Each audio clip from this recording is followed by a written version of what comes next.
മുൻപ് Chalakudy Sacred heart സ്കൂളിൽ അധ്യാപികയും FCC സന്യാസിനി സമൂഹത്തിൽ അംഗവുമായിരുന്ന മുൻ സന്യാസിനിയുമായി ബന്ധപ്പെട്ട ചില വിവാദങ്ങൾ ഒരു ഓൺലൈൻ ചാനലിൽ വന്ന വീഡിയോയിലൂടെ ചർച്ചാവിഷയമായ പശ്ചാത്തലത്തിൽ വിശദീകരണവുമായി വോയിസ് ഓഫ് നൺസ് ഫേസ്ബുക്ക് പോസ്റ്റിലൂടെയാണ് വോയിസ് ഓഫ് നൺസ് വിശദീകരണവുമായി രംഗത്ത് വന്നിരിക്കുന്നത്.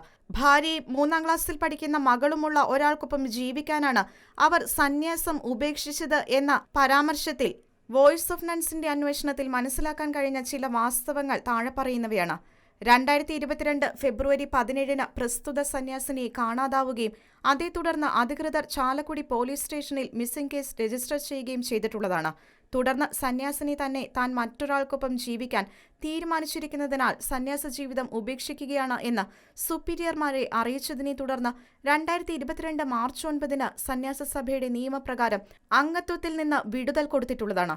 പ്രസ്തുത മുൻ സന്യാസിനി എയ്ഡഡ് സ്കൂളിൽ സ്ഥിരം സർവീസിൽ പ്രവേശിച്ചിരുന്ന അധ്യാപികയായതിനാലും സന്യാസ ജീവിതം ഉപേക്ഷിക്കുന്നതോ ഒരാളെ വിവാഹം ചെയ്യുന്നതോ ജോലിയെ ബാധിച്ചേക്കാവുന്ന കാര്യം അല്ലാത്തതിനാലും ചെയ്ത പ്രവൃത്തിയുടെ ധാർമ്മിക വശം പരിഗണിച്ച് അച്ചടക്ക നടപടി സ്ഥലം മാറ്റം കൊടുക്കുക മാത്രമാണ് സന്യാസ സമൂഹം ചെയ്തത്. സന്യാസ സമൂഹത്തിൽ നിന്നുള്ള അംഗത്വവും സഹസന്യാസിനിമാരായിരുന്നവരുമായുള്ള ബന്ധവും ഉപേക്ഷിച്ച് മറ്റൊരാൾക്കൊപ്പം ജീവിക്കാൻ ആരംഭിച്ച ഒരാളുടെ മറ്റു വിശദാംശങ്ങളൊന്നും സന്യാസ സമൂഹത്തിന് അറിവുണ്ടായിരുന്നില്ല. അതിനാൽ തന്നെ അവർ ചെയ്ത പ്രവൃത്തി നിയമപ്രകാരം ശരിയാണോ തെറ്റാണോ എന്ന അറിവും മേലധികാരികൾക്ക് ഉണ്ടായിരുന്നില്ല. ഇത്രയും കാലം ഭാര്യയുടെയും മകളുടെയും മുന്നിൽ നിന്ന് മുൻ സന്യാസിനിയുടെ ഒപ്പം ജീവിക്കുന്ന വ്യക്തി ഇക്കാര്യം മറച്ചുവെച്ചിരിക്കുകയായിരുന്നു എന്നത് സന്യാസ സമൂഹത്തിന് പുതിയ അറിവാണ്. ഭാര്യയും മകളെയും ഉപേക്ഷിച്ച് നിർദാക്ഷിണ്യം മറ്റൊരു സ്ത്രീയുടെ ഒപ്പം പോയ വ്യക്തിയുടെ പ്രവൃത്തിയും അതിന് അയാൾക്ക് കൂട്ടുനിന്ന മുൻ സന്യാസിനിയുടെ പ്രവൃത്തിയും നീതീകരിക്കത്തക്കതല്ല. സമൂഹ മനസാക്ഷിയുടെയും നിയമത്തിന്റെയും മുന്നിൽ അവർ തെറ്റുകാരാണ്. സ്ത്രീയും മകളും ജീവിതത്തിൽ ഒറ്റപ്പെട്ടുപോയ സാഹചര്യം ദൗർഭാഗ്യകരമാണ്. അവർക്ക് നീതി ലഭിക്കേണ്ടതുണ്ട്.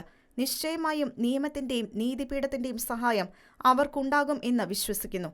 സന്യാസിനിമാരുടെ കൂട്ടായ്മ എന്ന നിലയിൽ ഒരു സന്യാസിനിയായിരുന്ന വ്യക്തിയിൽ നിന്നും സംഭവിച്ച പിഴവിനെയും അതുമൂലം കുടുംബത്തിനുണ്ടായ തകർച്ചയും പ്രതി ഞങ്ങൾ ആ സ്ത്രീയോടും കുഞ്ഞിനോടും മാപ്പ് ചോദിക്കുന്നതോടൊപ്പം ആത്മാർത്ഥമായ വേദന അറിയിക്കുകയും ചെയ്യുന്നതായി പറഞ്ഞുകൊണ്ടാണ് വോയിസ് ഓഫ് നൺസിന്റെ ഫേസ്ബുക്ക് പോസ്റ്റ് അവസാനിക്കുന്നത്.